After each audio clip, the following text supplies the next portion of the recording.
Hello friends, Bigg Boss contestants అంతా మళ్ళీ ఒక వేదికపై అయితే రాబోతున్నారు. అది ఏ షో అంటే మనందరికీ తెలిసిన ఆదివారం స్టార్ మా పరివారంకి అయితే బిగ్ బాస్ షో కంటెస్టెంట్స్ అంతా రాబోతున్నారు. ఇంకా ఈ షో ప్రోమో అయితే రిలీజ్ చేయలేదు, కానీ ఈ షోకి సంబంధించిన పిక్స్ అయితే ఇంకా మన కంటెస్టెంట్స్ అయితే తమ ఇన్స్టాగ్రామ్లో అయితే పెట్టడంతో ఇంకా ఆ ఫొటోస్ ఇప్పుడు నెట్టింట్లో వైరల్గా మారిపోయాయని చెప్పవచ్చు. ముఖ్యంగా ప్రేరణ అయితే తను దిగిన ఫోటోలు అయితే ఇన్స్టాలో పెట్టడంతో ఇంకా అవి రీషేర్లు చేసుకుంటూ రీస్టోరీలు అయితే పెట్టుకున్నారు. ఇంకా నిఖిల్ అయితే స్పెషల్ అట్రాక్షన్గా నిలిచాడనే చెప్పవచ్చు.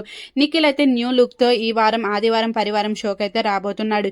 ఈ వారం అయితే శ్రీరామనవమి స్పెషల్ ఎపిసోడ్ అయితే రాబోతుంది కనుక నాకు తెలిసి ఈ ఎపిసోడ్ అయితే నెక్స్ట్ వారం అయితే రాబోతుంది అనేసి అనుకుంటున్నాను.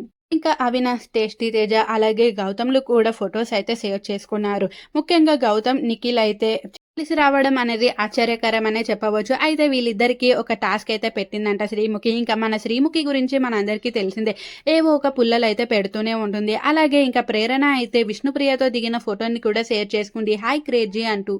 హౌస్ లో ఉన్నప్పుడైతే వీళ్ళిద్దరికీ అసలు పడేదే కాదు. కానీ ప్రేరణ పెట్టిన ఈ పోస్ట్ చూసి ఇంకా విష్ణుప్రియ ఫ్యాన్స్ అలాగే ప్రేరణ ఫ్యాన్స్ అయితే షాక్ కి గురయ్యారని చెప్పవచ్చు. ఇద్దరు కలిసి ఆల్రెడీ హోలీ సెలబ్రేషన్స్ కి అయితే వచ్చారు, కానీ మిగతా కంటెస్టెంట్స్ అయితే రాలేదు. ఇప్పుడు కూడా కొందరే వచ్చారు, మిగతా కంటెస్టెంట్స్ అయితే రాలేకపోయారు. అయితే నబీల్ అయితే ఏ షోకి రాకపోవడంతో చాలా మంది నబీల్ ఫ్యాన్స్ అయితే డిసప్పాయింట్ అవుతున్నారనే చెప్పవచ్చు. అయితే ఈ షోకి యష్మి, పృథ్వీ కూడా రాలేదంట. కనీసం యష్మి వచ్చినా బాగుంది కదా, యష్మి ఫ్యాన్స్ అయితే ఫీల్ అవుతున్నారు. అయితే కావ్య ఈ షోకి వచ్చిందంటూ పుకార్లు అయితే పెడుతున్నారు. ఇది నిఖిల్ అయితే ఫొటోస్ పక్క పక్కన పెట్టి కావ్య నిఖిల్ ఇద్దరు కలిసే వచ్చారు అంటూ కూడా ఇంకా రచ్చ అయితే చేసేస్తున్నారు. కానీ కావ్య అయితే ఈ షోకి అయితే రాలేదంట. ఎందుకంటే కావ్య వేరే షోస్ తో బిజీగా ఉండడం వల్ల ఈ షోకి అయితే రాలేకపోయింది అంటూ కొంతమంది నెటిజన్లు అయితే అంటున్నారు. ఏదేమైనప్పటికీ మళ్ళీ బిగ్ బాస్ కంటెస్టెంట్స్ అంతా కలిసి ఒకే వేదికపై రచ్చ చేస్తుంటే చూడటానికి చాలా బాగుంటుంది అంటూ కొంతమంది నెటిజన్లు అయితే తెలుపుతున్నారు. మరి మీ అభిప్రాయం అంటే కమెంట్